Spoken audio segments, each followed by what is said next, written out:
secondary coach Willie Martinez. To ask a question to Coach Martinez, please hit the raise your hand function.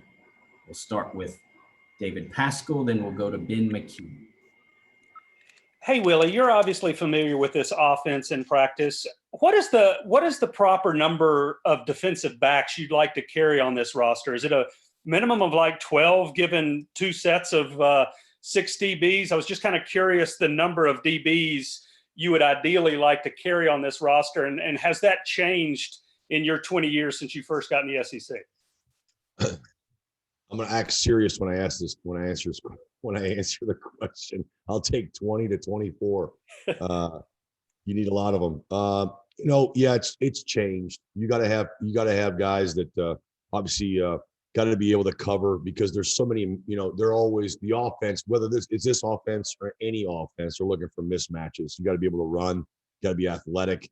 You can't be one-dimensional. You just can't be a one-position guy. You can't just be a nickel.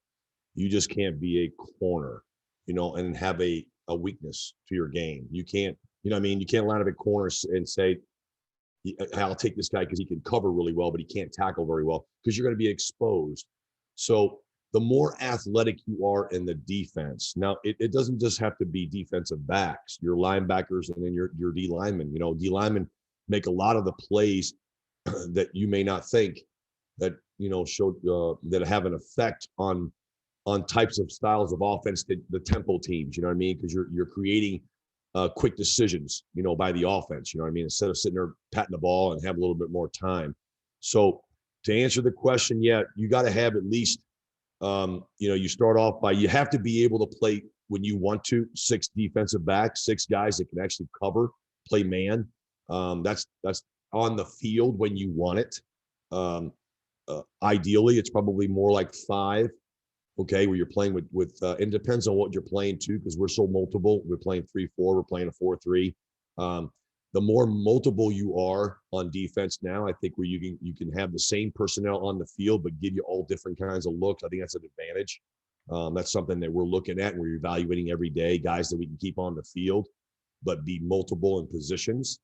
Yeah, I like to have a lot, at least 3 deep at each position on the back end. I think everybody on our defense would like that, starts up front.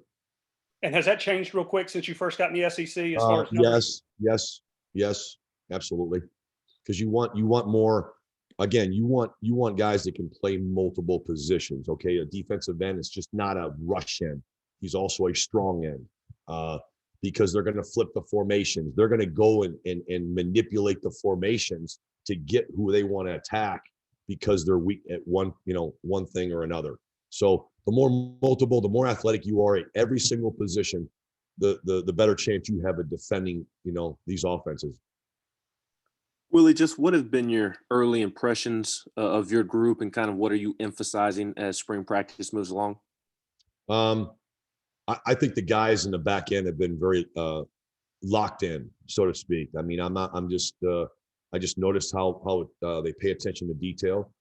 It's important to them. It's not a big group. It's not, you know what I mean? We don't have the numbers there. I guess you can say that about everybody on our team, but having guys like Alontae Taylor, who have a tremendous amount of experience, have been here, Theo Jackson, just naming 2 guys that have obviously been here for a while, and they do the things how you want them done off the field.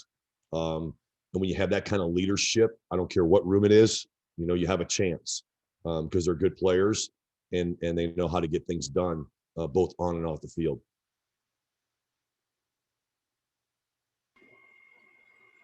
David Ubben and Jimmy Himes. Well, who are some guys that you feel like have stood out so far for you in the first 6 practices of spring? You talking about on the back end? Yeah, and at corner. Obviously we're still evaluating, and to be able to signal out one guy, because I think each guy at each position has really had some okay days, and then obviously improvement. I can say that about every position, whether it's corner, whether it's the nickel star position. or the safeties, so to signal out one guy, again, I'll go back and what I just said, you know what I mean? I like their mindset. I like how they're locked in. It seems, it's important to them. I don't know how good we are, but as long as they're paying attention to details and what they do off the field matters, when they get on the field.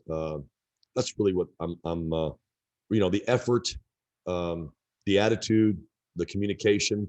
Those are the things you're kind of, evaluating right now that you want to see on a consistent basis. And it's not perfect. I know that. We all know that, but the intentions are there. And, we just went through our sixth practice, maybe a little sluggish today, started slow, finished strong, and in parts of it, so we still don't know how to grasp, going from, period 1 all the way through period 20, how many periods we have, 25, so trying to show some consistencies in each period, it's trying to get over the part, if you did start off slow, just like a first quarter, you know what I mean? Being able to find a way to continue to work at it and look for ways to succeed on the back end of it or in the fourth quarter, like we like to say there at the end of practice. Willie, there seem to be wide receivers that are getting taller and taller. Do you try to recruit taller cornerbacks? Yes, just in general, length, like you want to start off with length. That was Jimmy, right? Yes. Yeah, Jimmy, it's you got to be able to match up. If you go, not that we wouldn't recruit a smaller defensive back that's obviously talented and has all the things that, if you are going to go, if you're going to not go a longer DB or a taller DB, then that guy better have all the intangibles. He better be able to run. He better be able to explosive, tackle, jump, be athletic enough to make a bunch of plays when the ball's in the air. But you got to be able to match up though, because I'll just take, for instance, our offense. They're going to be long on the outside. They're going to be trying to get the mismatches on smaller corners. Can't do that. You know what I mean? You got to be able to be very effective in the 50-50 balls. And that's really what's going to come down to. You got to be able to change the momentum of the game. You got to be able to catch the ball, not bat the ball down. You got to be tall enough. Obviously, you got to be athletic enough to jump and challenge that.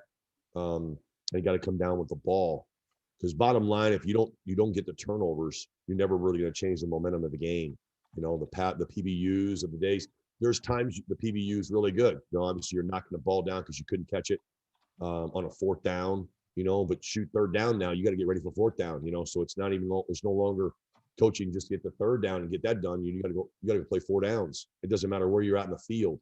So you have to have the proper matchups so that you don't get mismatched, because a guy is not big enough, not fast enough. But it's not just corners, Jimmy, you really want, we try and recruit defensive backs that are very, very similar in their size. Try not to recruit a guy that is just a cover guy, and like I said earlier, you know what I mean? If he can't tackle, we're in trouble.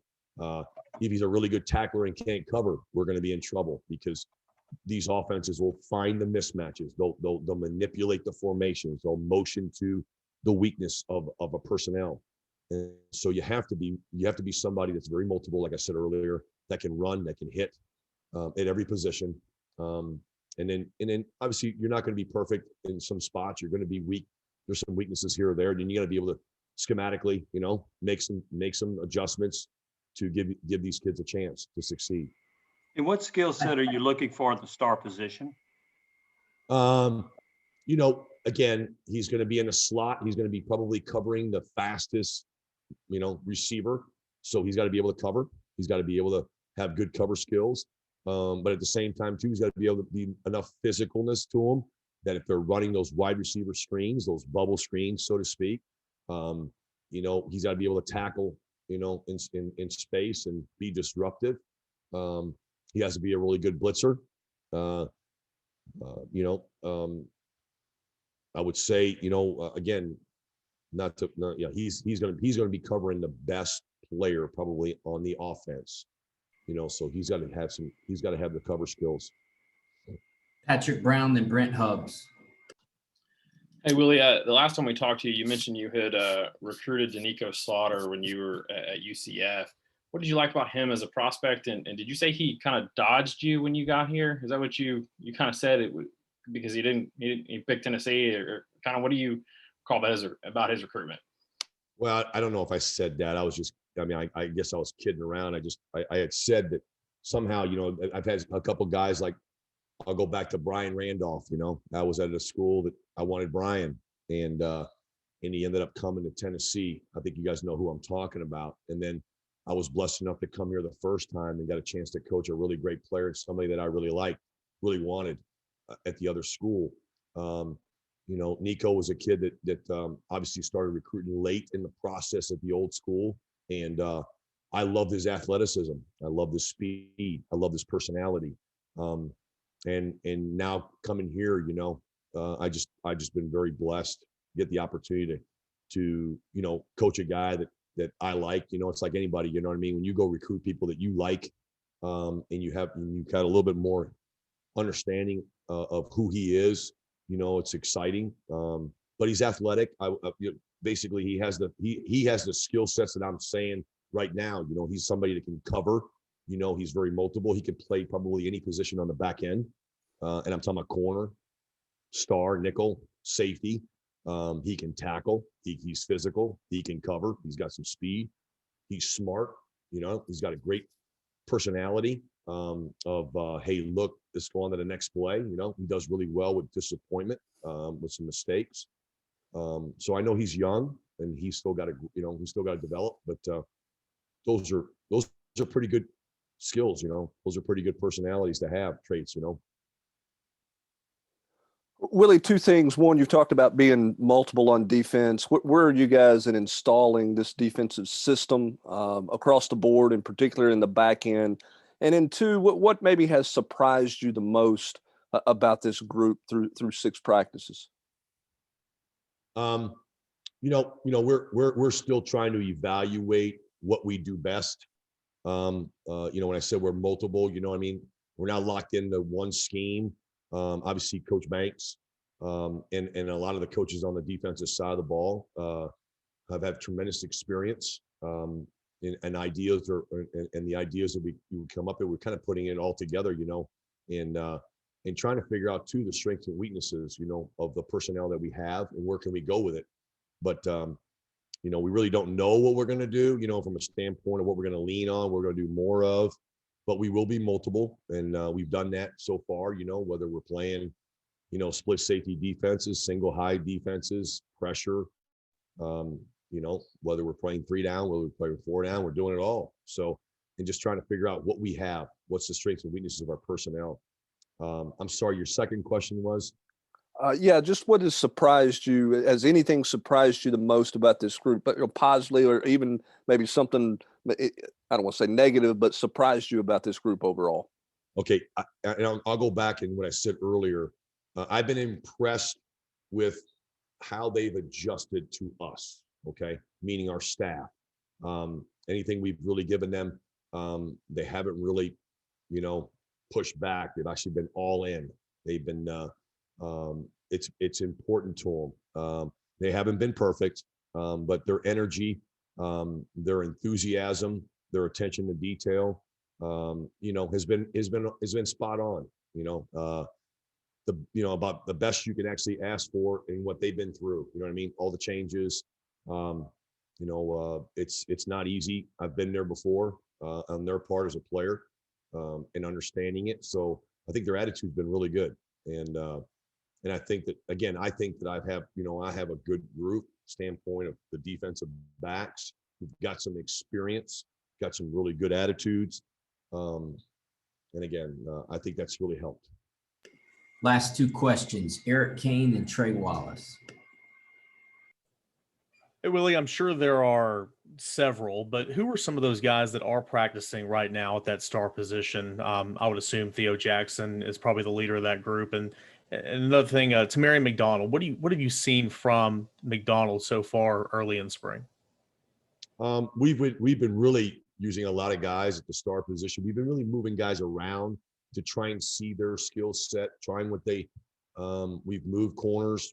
We've tried, yeah, Theo's been there, Nico's been there, Jalen McCullough's been there, Tamarian has been there. You know, we've put some corners at that spot.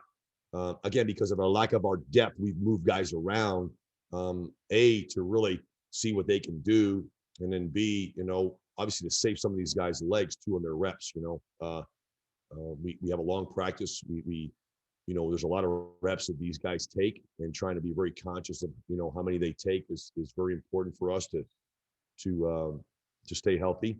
Tamarian's done a good job.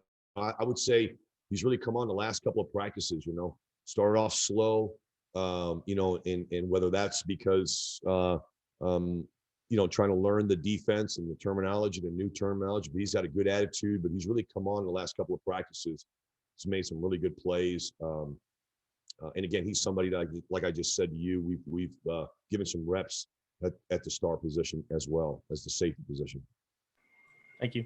We'll finish. Willie, yeah, I'm sorry, Bill. Willie, when you look at the defense as a whole, and I know you're coaching your group, but going up against this style of offense and practice and how fast it is, how would you say your group, and maybe as a defense as a whole, has come along over the first 6 practices, especially going up against, you know, an offense that's going every 5 to 6 seconds? Yeah, I think they've done a really good job. I'm not saying that just to say it, but I've been at places where, you know, guys, I think we've done a really good job from trying to prepare them of what the expectations are going to be, how fast it was going to be.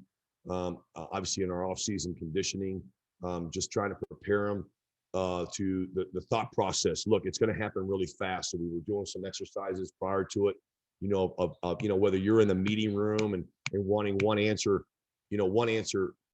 question, you know, a question, when you're asked a question, they're one word answers, I guess, so to speak, you know, because that's how you have to communicate on the field.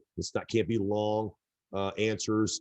And like, you know, today we were just coming off the field right now, and it really was going really fast because we had a 2-minute drill, and they got to process stuff really quick, communicate it, get the signals off the sideline, and then got to be able to communicate it, you know. And we like to say, look, you got to get back to your spot when that play's over with.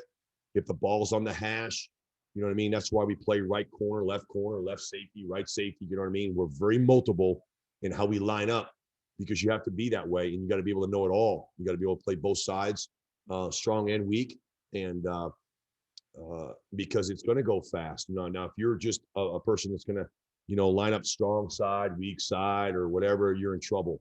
And they've adapted and adjusted pretty good with that. I mean, by no means are we there. There was just some frustration the last couple of practices when the tempo goes really fast, absolutely. But it's been mainly the ones that are inexperienced, you know what I mean, and trying to look around, you know, looking for help. And really, the help's not going to be there, buddy. Just got to get lined up and kind of have short memory, hit the reset button, and go on to the next play. You know what I mean? Don't let the last play beat you. Just like if the play was really good, you know what I mean? And I kind of said it earlier to you.